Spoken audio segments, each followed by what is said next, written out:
Good morning, good afternoon, good evening, and good night, wherever you joining me from at Nkolo Mahadum Wisdom University. Today's date is Nkwo Market Day in the 11th month of the Igbo lunar calendar called Onwa Aja Ana. And today's date in the Roman Catholic calendar is 12/23, 2024.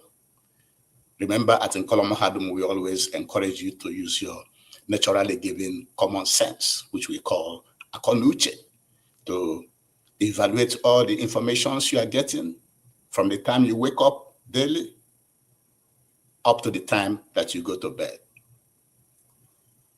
Evaluate information with your common sense, akonuche, before you make a good decision.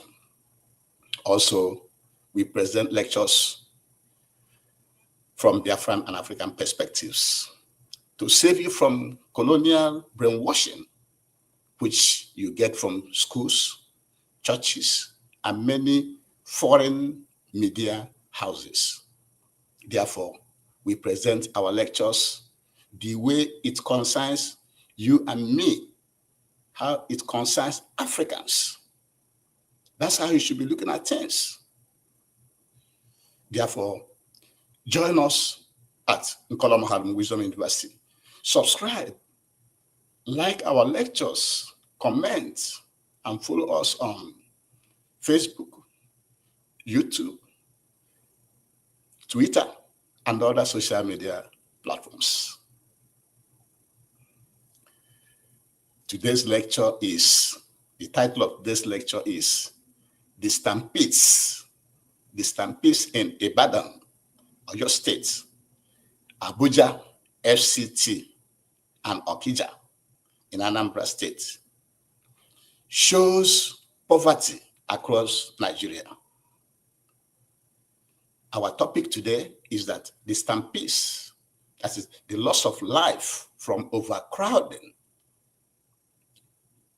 in Ibadan, Abuja, Okija, shows poverty across Nigeria.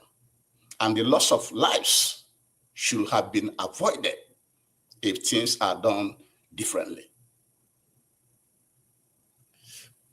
You should recall that on December 18th, Wednesday, December 18, 2024, Wednesday, at an Islamic high school, Bashoro, Ibadan,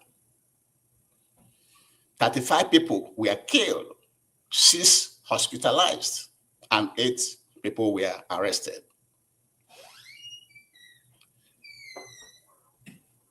What led to the loss of 35 lives is about 5,000 children had gathered to receive food and 5,000 naira each. That led to stampede that was uncontrollable, and that 5 children lost their lives.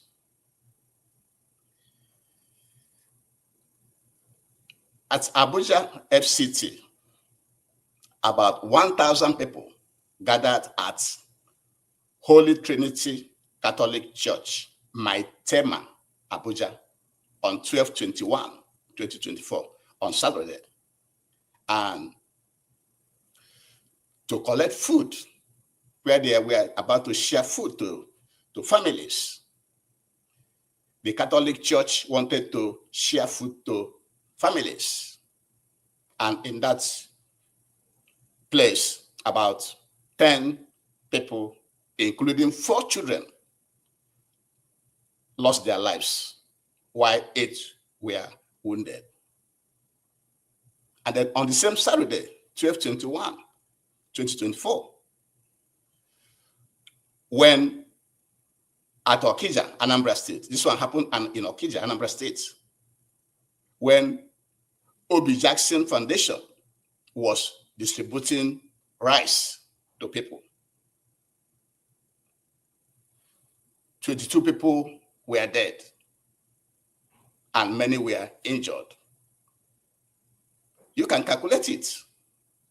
35 plus 10, 35 that died in Ibadan, plus 10 that died in Abuja, plus 22 that died in Okija.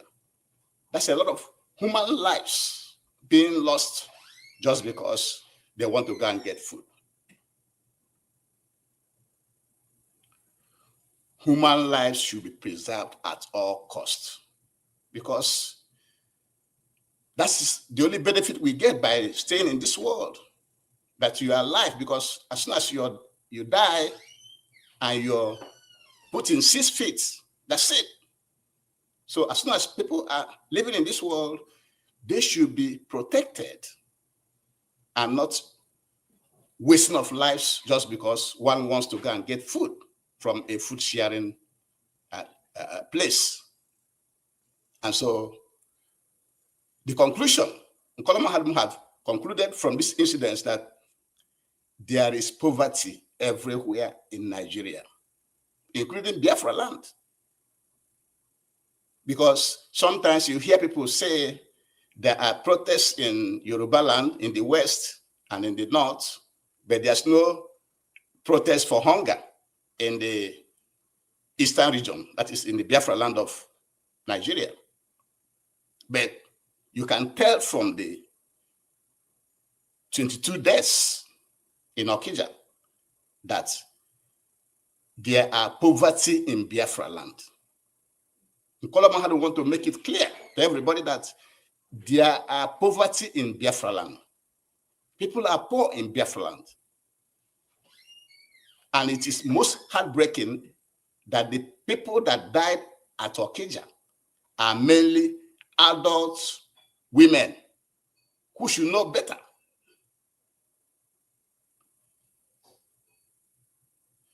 How should somebody, because of a bag of rice, lost his or her life? Isn't that heartbreaking?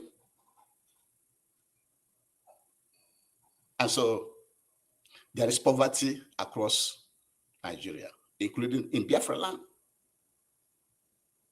And the solutions to prevent this from occurring next time is as follows. We have to always learn from the past. There have been previous incidents that have occurred before, but we didn't learn from it. For example, 25 people died in Uke, in Anambra State in 2013. We shouldn't learn from that. We didn't learn from that. 20 people also died in Kwara during one Eid al-Fitr food distribution in 2013. We didn't learn from that. There are also other ways to organize a huge public event. You can use what we call staging areas. You can have more than 2 or 3 staging areas where people have to gather. Either you give them number there, or you bring like a paint or something to move them from one staging area to the other, while the place to receive the food is very, very far away from the staging area. And you shouldn't be in a rush to do it, finish it one day. No, the food sharing can go on for 1, 2, 3, 4, 5, even a week. It should be done gradually. It's not something that you will stay, gather millions of thousands of people at one location and you want to do it that day. No. So have a staging area, plan it over days. Do not just want to do it in one day. Also, the police should be invited in large numbers in such food sharing areas.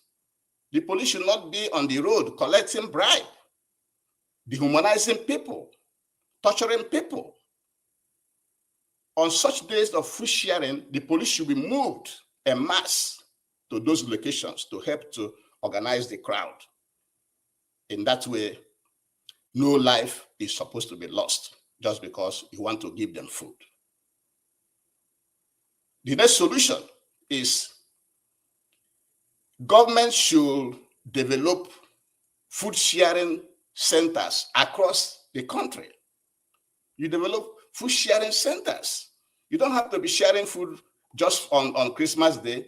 You share food from the beginning of the year to the end of the year. Whoever is hungry can go to that food center and collect food. That's how it's done.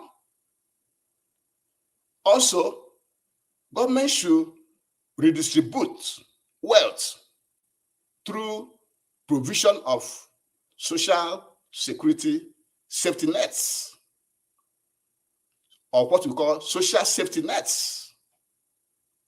How many of these families does government pay for their food every day? All these people, children and families that went to collect food, does government have a program where poor people receive certain amount of money every day for their food, or every week, or every month? Does the unemployed graduates receive any money every month for his house or for his food? So government should do more to make sure that the people are not hungry, because it is hunger that has led to the loss of these lives. Just within few days, from the 18th to 21st, we have lost almost, when you add 10 plus 22 is 32, plus 35, so 67 lives lost and many wounded. That is unnecessary. That is avoidable. And that is why we at Nkola Mahadum, we are pained to hear all this loss of life from Ibadan in Oyo State on the 18th of December, Abuja on the 21st Saturday of this December 2024, and at Okija in Anambra State on the same Saturday, 21st, 2024. It shouldn't have happened. Stampedes also occur in so many places around the world, but not to lose this amount of life just because you want to go and get food. That is uncalled for. And that is why Nkola Mahadum have decided to present this lecture to you today, so that we can do things differently. Our people should not be dying like animals. And because we said we have to be keeping things short at Nkola Mahadum, the takeaway from today's lecture is that the stampedes in Ibadan, Abuja and Okija shows that there's poverty across Nigeria. The loss of lives should have been avoided if things were done differently. Because the lives we lost on the 18th of December, 2024, at Ibadan, Oyo State, where 35 were killed, 6 hospitalized, and 8 arrested. Arresting people is medicine after death. People already lost their life. Preventative measures will have been put in place to prevent even the loss of one life. Why are they there at Ibadan? Just to collect food and 5,000 naira. 5,000 naira and food. Does it worth it? And it was 5,000 children that gathered. You cannot control 5,000 at Ibadan. At Abuja, it was only 1,000. They couldn't even control 1,000. That led to the death of 10 people when the Holy Trinity Catholic Church in Maitama, Abuja, was trying to share food to the public last Saturday. You can't even control 1,000 people. That is shameful. And at Okija, on the same Saturday, during the Obi Jackson Foundation food distribution or rice distribution to the people. 22 were confirmed dead and many injured. And therefore, we have concluded as in Koloma Adam that there is poverty everywhere in Nigeria, including in Biafra land. For those who are saying because the Biafrans are not protesting, the eastern part of Nigeria are not protesting, that there's no poverty there. There are poverty in Biafra land, just like you have poverty in the west and in the north. And the most heartbreaking about the one in Biafra land in Okija is that adult females were mostly involved. Adults who are supposed to know better. And we are profiling solutions. Learn from previous incidents. We fail to learn from previous incidents because there have been stampedes all over the country before. We should go back and learn from there and learn from this particular one now and take the advice from Kolom Hadum Wisdom University that you should have staging areas, 2 or 3 staging areas whenever you want to share anything to anybody. The police should be involved, heavily involved. Detached from the roads where they are taking bribe, dehumanizing people, extorting our people, to do the job, community job they're supposed to be doing. And government should distribute the wealth by having where they share locations, where they share food across the country from beginning of the year to the end of the year. People shouldn't be hungry in Nigeria. Government should be able to be feeding everybody. Introduce social safety nets, give money to poor families for food and medical care and transportation on a weekly basis, if not daily or monthly basis. Share money to graduates who are looking for jobs, who are unemployed, so that this type of avoidable killings, loss of our lives will be avoided in Africa. As we are presenting this lecture for Nigeria, other African countries should follow the advice profiled in this lecture for the benefit of Africa and all of us.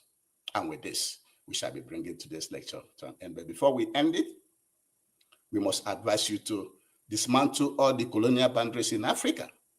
If we, Africans, cannot go to Europe or another place and say, you are now one country, why should we continue to allow that to be what we have in our land?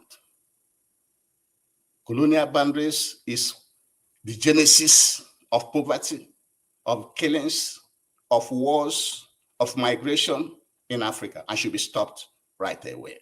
And with this, we shall be bringing today's lecture to an end. Thank you very much for joining me, and have a great day.